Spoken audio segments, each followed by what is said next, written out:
Welcome to Real Talk on Racism. I am Russ Terry, and we have an incredible person here with us today. Welcome back to Real Talk on Racism, Renai Ellison. Yay! This is so great. It's so good to be with you and with you. Thank you for having me on the show. Oh my gosh, you're so welcome. So loyal viewers will remember Renai was one of our two hosts in season one. Mm-hmm. You hosted 4 or 5 episodes. You did such a fantastic job. You have so much TV experience. Thank you so much. So we're excited. She's now an author. We'll talk about that in a moment. But as you think back to your experience on the show and the guests that you had, what would you say is the number one most common theme that our guests shared? When I was hosting the show, I was first I started as a consultant, and then I was an interim executive director of an organization that focused on sexual assault and helping sexual assault agencies in the state of New Jersey to kind of transition people into a better frame of mind and to support them through their process. So many of the guests that I brought on the show had that in common. They were in some way, shape, or form working in the sexual assault field. Got it. Okay, so that is a niche that we didn't necessarily talk about in the other episodes, so it makes sense that that would be the theme for your episodes. What impact would you say doing the show had on you personally? Well, first of all, I got to hang out with Russ Terry, which is always a good thing, right?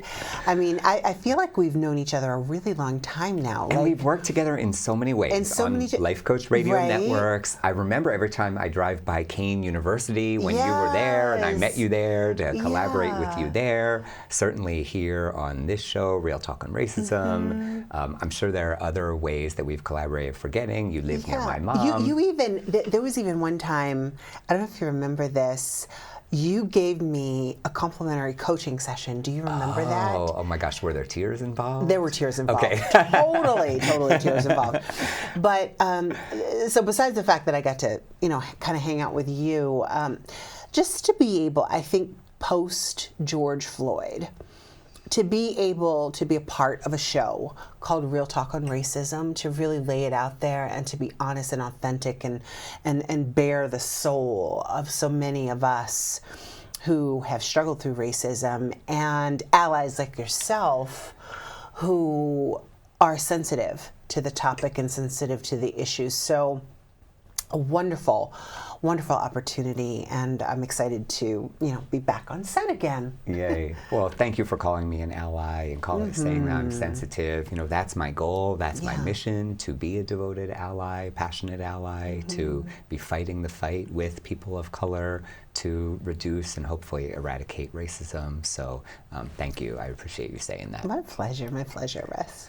All right, so let's get to the book. Yeah, let's do that. So exciting. So Renai is the author of a new book called From Fake to Phenomenal, 8 Secrets to Abandon Inauthenticity and Embrace Self-Discovery. So number one, congratulations on the book. That's so incredible. Thank you. I love the title. What inspired you to write it? Well, I was in the middle of a really low point in my life. I had just been let go from the job that I mentioned, which was a dream job of mine. As you well know, at the time I thought it was the be-all, end-all. And was totally devoted, totally made a lot of changes and brought people on the board and brought people on, the whole 9 yards.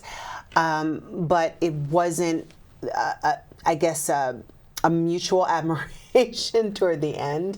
And there was a decision made that I would no longer be the interim executive director, and I was taken out of the running as the executive director. And so I was totally depressed, sad, at my lowest point, because quite honestly, Russ, I felt like I had been doing my best work. I really felt like at that moment in my life that I had given everything. And so initially I wanted to write this scathing, tell-all book about the betrayal and the heartfelt anger that I was feeling at the time. But I decided to write a bigger, better story. And ultimately, I wanted the book to be of service to people, specifically to women. And it ended up to be a memoir and a personal development book. It's 8 chapters. What's really great about it is that you get to learn a little bit about Renai, but it's not just about me. It's about how my story can help to impact you. Because, you know, sometimes the best way that we can learn is from other people's experiences. So initially what I give are Renaissance reflections, which are basically takeaways from the story that I tell in each chapter. And then I have phenomenal thoughts to ponder, which are just exactly what we do as coaches, which is ask open-ended questions to help people come to solutions in their life and also go on that self-discovery journey. To go on that self-discovery journey that will help them to gravitate more toward that phenomenal person, woman that we all want to be. Well, so much to comment on. First, sorry to hear that you got let go. Obviously, we're talking about it on air, and some people, in my work as a career coach, that part of me, so many individuals are not comfortable being vulnerable, saying that publicly. And it's a step in the process or journey, and no judgment of them. We're all, it's a trauma, and they're experiencing grief, and we all experience grief differently. It's very personal. Absolutely. So I give you a lot of credit for saying it openly, because you're being vulnerable and sharing something personal about yourself. Totally understandable that you were depressed when it happened. That's how most people would respond to a situation like that. And I think based on the clients that I've had, for people of color, especially when they get let go, and I've talked to some this week, not just you, it can be even more traumatic than a white person might experience, whether it's because they don't have the financial freedom yet because of, that's a separate topic we could have on the show, or maybe they don't have the connections, or, whatever the case may be, it often does more damage. Whereas when it happened to me, it happened to me also back in late 2011, early 2012, I think I was in a position that, yes, I wasn't enjoying the experience, but I was like, okay, I'm just going to go for it and do something different. You're ready. And become a coach and motivational speaker, and I did, and never looked back, and wasn't overly traumatized by the situation. But the trauma that you and anybody else, a person of color, a woman of color, anybody experiences is 100% valid. So in the book, From Fake to Phenomenal, what specifically in here will help women of color? The whole book. I love it. Well, I'll say that honestly, Russ, my target audience is Black Christian women. That is my target audience. There are other people who will benefit from the book. But what I will say is that, and when I say Christian women, I mean women who have an understanding of God and have chosen to kind of examine and explore their spirituality. Maybe they haven't converted to Christianity yet, but they're on that journey, on that path, or maybe just curious about spirituality and really what it really means to make Jesus Lord and Savior. So that is my target audience. But what I will say is that I think anyone who is on an authenticity journey can benefit from this book. And I think it's because sometimes the language is specific to Black women who are on that spirituality journey, but it's also language that's universal in so many ways. For anyone who has ever felt marginalized, for anyone who has ever felt like they need a little guidance, a little direction in life, a little bit more of an introspective look at how they're living their life, I think they'll find the book beneficial. All right. Well, from fake to phenomenal, 8 secrets to abandon inauthenticity and embrace self-discovery. And like Renai said, there are places in here for self-reflection. She asks questions for you to answer, which I think there's a lot of value in, making people right. And I love your Renaissance reflections, pun in word, play on words with your name, Renai. So yeah, and the whole idea about the Renaissance reflection, I've always gravitated to that word Renaissance because it means the same thing that my name means, which is reborn, rebirth. And you're probably familiar with the Harlem Renaissance. It's a rebirth. So you'll notice on the cover of the book, there's a phoenix. So there's this running theme throughout my book about when you are at your lowest, when you feel like your spirit and your soul is dying, there's hope and there is an opportunity for you to really tap into a different version of yourself so that you can have that rebirth, so that you can be like the phoenix and rise from the ashes. So that's kind of my little running theme throughout the book, that I believe that strongly, that sometimes, and Russ, I'm sure you know this too, in our greatest pain, in our greatest grief, that's when we are forced to dig just a little bit deeper. Yes. And find that resolve that picks us up out of what we are going through. And sometimes, and most of the time, if we give ourselves just a little bit of an opportunity, we'll find that we're better after that experience than we were even before.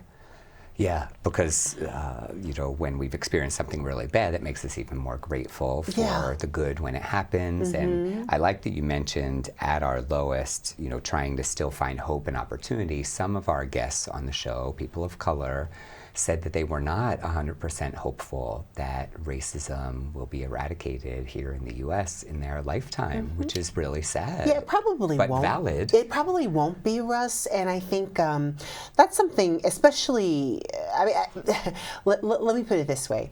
I would say, what would it be at? My math is bad. Maybe 6 years ago, before the leadership that came in that kind of shifted the world on its ear, I think there may have been a little more hope. Prior to George Floyd and prior to what's happened over the last several years in our government and in our communities, and I think there was a little more hope.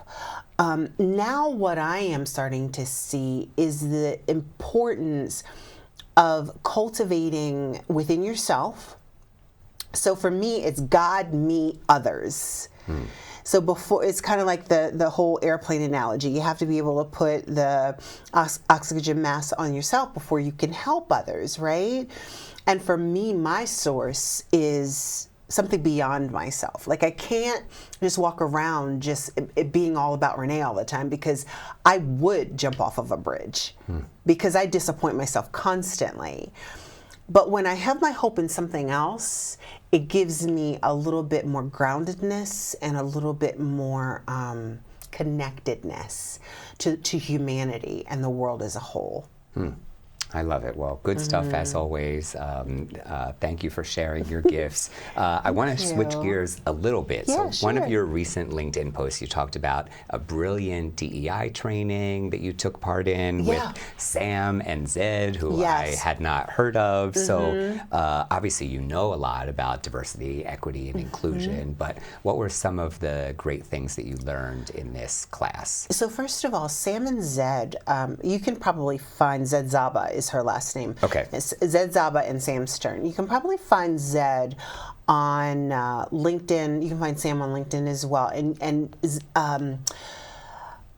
she did, Zed did a TED Talk. Okay. All right. So this diversity, equity, and inclusion training lasted, I would say, for about 6 months. Wow. Now, the cool part about it is that Sam and Zed are in South Africa. No way. Huh. And I found out about it from my friend Judy, because we've both been we're both looking for diversity, equity, and inclusion training to be able to strengthen our understanding of the topic. And she sent me this link, and it was in South Africa. So Sam and Zed are both in South Africa, and they did all different types of modules throughout this 6 months to really give you an understanding of diversity, equity, inclusion. But they billed it as diversity, equity, inclusion, but it was real more of an anti-racism training, which I think is sometimes more palatable to people to hear DEI rather than anti-racism, right? Yeah. People digest it better. Yes. And what was really funny is, of course, because it was in South Africa, different time zone, so I would have to get up at like maybe 2 o'clock, 2:30 in the morning. To be on you're so this. Devoted. But you know what? It's so funny. Like, that's why I always say, like, I'm sorry, I don't ski, I don't skate, I don't do anything like normal people do. But I will get up at 3 o'clock in the morning for a diversity, equity, inclusion class in South Africa. I will do. I love it. And I learned so much from them. And that's one of the certificates that I got in diversity, equity, inclusion. The other one was from Cornell, and then another one from the University of Florida, Southern Florida. But I was really just mesmerized by all of the teachings and the revelation and the understandings that I was able to glean as a result of it. So I'll send you. Yes, thank you. I'll send you an invitation to that, because I think they're rolling it out actually in the next few weeks again. It's like a cyclical thing. It keeps going. So yeah, I'll send it to you. You would love it. Okay. Mm-hmm. Well, I don't want to overpromise and underdeliver on getting up at 3 a.m, but I would at least love to see it. Okay, so you've taken this class with Zed and Sam and Zed, also Cornell, USF. I mean, that's incredible. Mm-hmm. Most people don't take one certification, much less 3. Mm-hmm. So it's a certificate technically, not a certification. Oh, got it. So okay. just like the distinction is important. Thank you. So of these 3 different courses, programs, certificates, etc., what would you say is the number one thing that you did not know that you learned? I would think, I think the number one thing that I really tried to ignore was just the bias that we all come with, not just non-people of color, but people of color, toward difference, period. Yeah.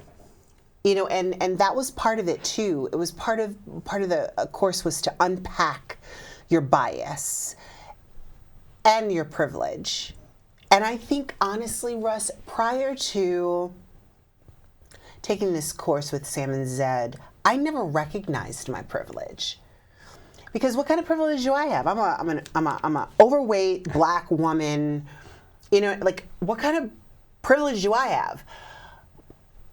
There are some privileges. I'm educated. Very well educated. Yeah. Like, just certain things that I didn't recognize as privilege, they really opened my eyes to it, and it helped me to be more sensitive to people, and people of all different races and ethnicities, to be able to sit here and have a conversation with you on this topic on a television station in Princeton, like those kinds of things, opportunities that aren't always afforded to other folks. I've been able to walk in that privilege. So to be able to open my eyes to the fact that there are certain things in my life that have given me privilege, and to be able to be sensitive to that, I think is really important for the average person, so that we can connect and relate to people on a deeper, more visceral level.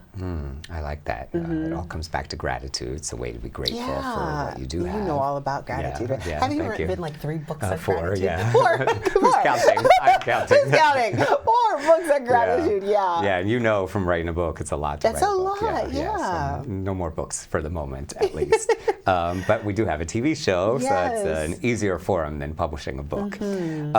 So you alluded to this a few minutes ago, but I want to go back to it. Yeah. You said DEI training as opposed to racism or anti-racism, and you and I have discussed this on the phone. What is it about the word racist or racism that turns people off and makes them not want to engage? Okay, so I'm going to roll that back a little bit, and I'm going to spend a little time answering that. Okay. So in my transition, as I was writing this book, I was also privileged to be able to work with an anti-oppression, anti-racism coach. The company is called Start by Talking. It's located in Atlanta, Georgia. The woman who is the founder and CEO, she works with her sister, Melissa. Her name is Wanda Swan. And in that 6 months, I recognized that, number one, I was an overachieving Black girl trying to keep up with white men in corporate America, oftentimes being replaced by them. And on several different occasions throughout my career, and that's no accident. I agree, yeah. Right? Also, I realized that I was a Black woman who had been exposed on a very deep level from childhood to white-dominated spaces. And as a result, I had embodied white supremacy culture my entire life as the standard for my life. Thereby, when white supremacy culture failed me, right, I had an identity crisis. I didn't know what to do with myself. Like, I'm doing everything right. You know, I got all the degrees, I got all the experience, I'm working from sunup to sundown, I'm doing everything they tell me to do, and I'm still not winning. I'm still not getting ahead. What's the matter? Must be something wrong with me, right? No, it's not. So in terms of racism, I think what happens with the word racism is that the average person doesn't want to identify with that word. They don't want to recognize that the culture, the environment, the world that we live in is really founded and rooted. I mean, from the time that Christopher Columbus came over and discovered America, an America that was already discovered by people of color, there are people of color living here already. Like, from that very moment, we have been living in a society that has been dominated by rules and regulations that have been imposed upon us from a supremacy culture. So, and by the way, that's what we learn in school, that Christopher Columbus discovered America. Yeah, every year in history class, that's all I ever heard. Yeah. Right?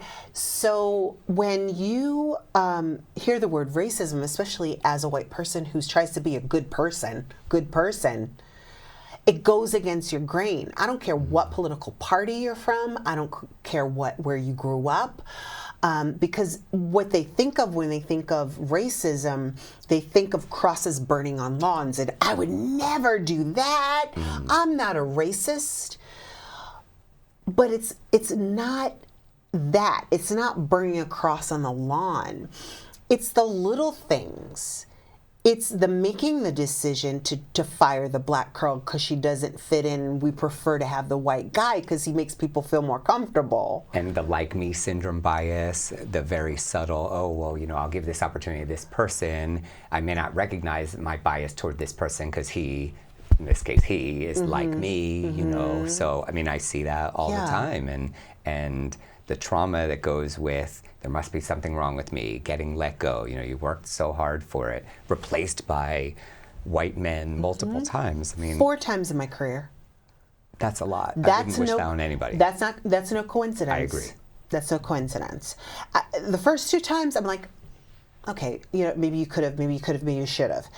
3rd time, I'm like, something's wrong. By the 4th time, Russ, come on. Something is really not right here. And Wanda helped me unpack all that. Matter of fact, we need to have her on Real Talk on Racism. Yes. She's in Atlanta, but she would definitely do the video. She's amazing, and I mean, I'm telling it. But to hear the words come out of her mouth, it's like she's brilliant. Yeah, and I think the more messengers we can get sharing this message increases the chances that whatever you say, she says, I say, chances are it catches on with somebody, and we inspire more white people to do the things they can do to eradicate racism, to learn more about racism. Just to understand, when you start the sentence, when you start the conversation with, oh, I'm not a racist, that's the number one sign that you are not leaning into to the learning. Yes. Yeah, and we've heard that phrase a lot. Too much. Yeah. Too much. And even me, as a Black woman, there's certain things, there's certain biases that I come with toward people of different ethnicities, toward white people, and to be able to understand that and to unpack that and recognize that, I think, is an important journey that everybody needs to take. Yeah, and I have my biases too, Of and course. I'm learning more about them, especially as I do the show and trying to reduce/eliminate my own biases. So I get it. We have about 90 seconds left. No. I know, time flies when you're having fun sharing great insights. I know. So what final thoughts, pearls of wisdom, do you have for our amazing Real Talk on Racism viewers? I would say when you get the book, you'll learn that it's an interactive experience, right? Because you don't just get to read about Renai, who cares about me. It's really about... I care. Well, but you know what I mean? Like, it's not about learning about me. That's not the goal of the book. The goal of the book is to help you, based on what I've shared with you, to learn about you, right? It's a story that I tell about my journey where I really lost myself because of external expectations of what I thought was going to make me feel better about me and make me whole. And one of the principles that I really discuss is this whole idea that nothing on the outside of you will ever satisfy you. Clothes, cars, cribs, none of that stuff will ever satisfy you. The only thing that will ever bring you unique and true, authentic joy is to be grateful for the life that God has given you. I love it. Well, words to live by. Is that long? I'm sorry. No, it's all good. This is Renai Ellison. We're so happy to have you back here at Real Talk on Racism. Thank you so much, everyone, for watching, and we'll see you again soon.